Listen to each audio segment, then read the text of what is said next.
You are the person who gets to decide how you choose to interpret things. You can either interpret something in a way that creates emotional instability in yourself, that brings up all of these negative emotions like frustration, jealousy, comparison, anger, or you can choose to interpret it in a completely different way and save yourself from this uncomfortable emotional experience.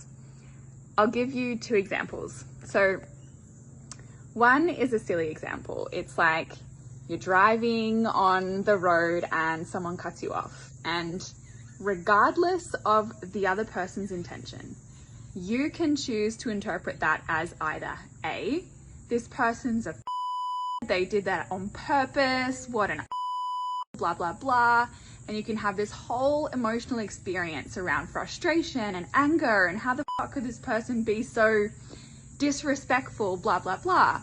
Or you can choose to interpret it, option B, as oh, that person must be having a hard day, or oh, that person's in a hurry, oh well.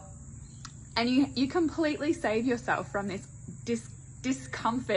uncomfortable negative emotional experience.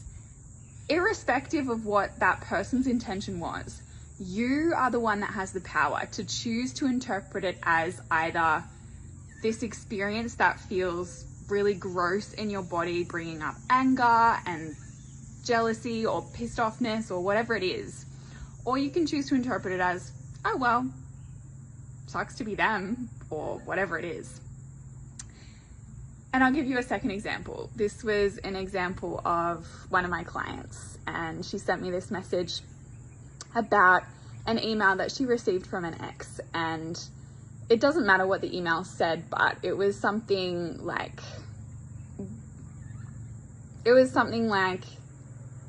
go chase the man of your dreams, or something like that.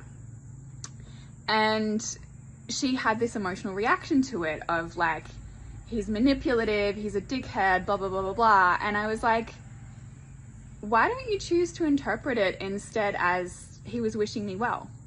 And the thing is, in this example with my client, is it actually doesn't matter what his intention was. It doesn't matter if his intention was to be manipulative or vindictive. You can choose to interpret that as, oh, that was really nice of him to say that, to wish me well. Or you can choose to interpret it as, he's manipulative, blah, blah, blah, and feel triggered and feel all of these negative emotions towards him. Either way, what his actual intention was doesn't matter.